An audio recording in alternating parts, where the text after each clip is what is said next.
مجھے بتائیے حکمت اور دانائی حضور سے بڑھ کر کون جانتا تھا؟ کیسے پیغام دینا ہے، حکمت دانائی کیا ہے، رواداری کیا ہے، یہ حضور کی طرح کون جان سکتا ہے؟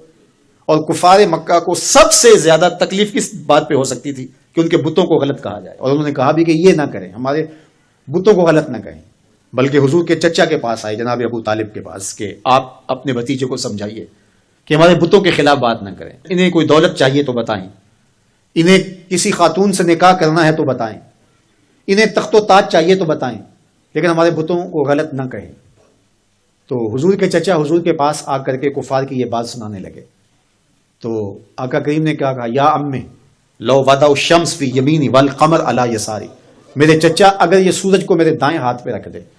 اور چاند کو میرے بائیں ہاتھ پہ رکھ دے، اگرچہ ان کے لیے ممکن نہیں ہے، لیکن اگر یہ کر گزرے اور کونین کے خزانے میرے قدموں میں رکھ دیں، میں بتوں کو پھر بھی غلط کہتا رہوں گا، بتوں کو پھر بھی جھوٹا کہتا رہوں گا۔ میں آپ کو جو بات بتانے جا رہا ہوں وہ یہ کہ کفار مکہ کو سب سے زیادہ تکلیف اس بات کی تھی کہ کوئی ان کے بتوں کو غلط کہے، اور حضور سے بڑھ کر حکمت کون جانتا تھا؟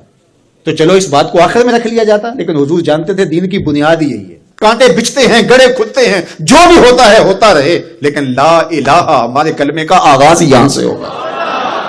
پھر الا اللہ کہیں گے۔ پوری کائنات بچ جائے تمہارے لیے، تمہیں آسان قرضے دے دے، تمہارے قرضے معاف کر دے، اس شرط پر کہ تمہاری رواداری اس طرح ہو کہ تم غلط کو غلط نہیں کہو گے، تو ہمیں یہ شرط قبول نہیں کرنی چاہیے۔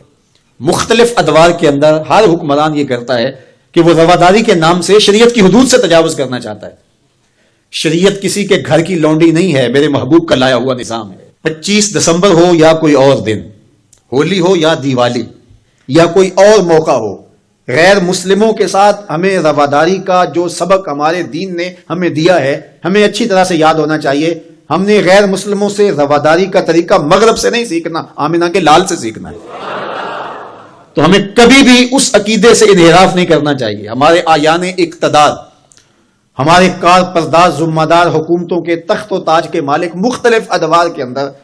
ایسے فول کر جاتے ہیں کہ جو شریعت کی دھجیاں اڑانے والی بات ہوتی ہے اور اس کو رواداری کے نام پہ کر رہے ہوتے ہیں۔ ان کے ساتھ رواداری کا یہ مفہوم نہیں ہے کہ جا کے جو ہے وہ ان کے بتوں کی آپ تعظیم کریں اور ان کے اوپر چڑھاوا چڑھاویں یا پرساد جا کے ان کی کھائیں،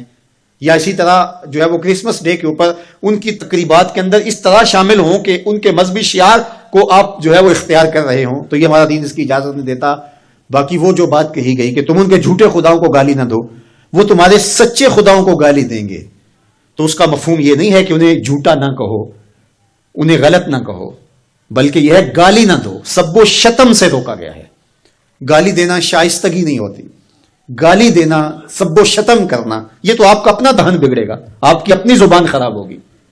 تو اس سے منع کر دیا گیا ہے۔ گالی نہ دو تو اس کا مفہوم یہ نکال لیا گیا کہ ان کے بتوں کا احترام کرو، یہ مفہوم نہیں۔ تو یہ نہیں ہو سکتا۔ رواداری اپنی جگہ پر،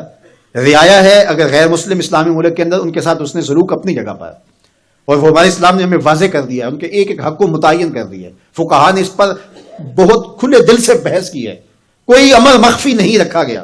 معاہد کے ساتھ، مستامن کے ساتھ، ذمی کے ساتھ ساری چیزیں بیان کر دی گئی، بلکہ جو معاہد کے ساتھ جو ہے وہ زیادتی کرتا ہے تو قیامت کے دن اس کا مقدمہ حضور لڑیں گے۔ یہ ہمارے دین نے ہمیں بیان فرمایا، زیادتی نہیں ہے، لیکن اس کا یہ مطلب نہیں ہے کہ جو ہے وہ ان کے عقائد کو اختیار کر لیا جائے یا ان کے بتوں کے اوپر جا کے چڑھاوے چڑھائے جائیں، ان کے منظروں کے اندر جا کر کے جو ہے وہ اس طرح کی بات کی جائے کہ جو ہمارے شریعت اور ہمارے دین کے تقاضوں کے خلاف ہے۔ تو ہمارے دین کا آغاز نفی سے ہوتا ہے، لا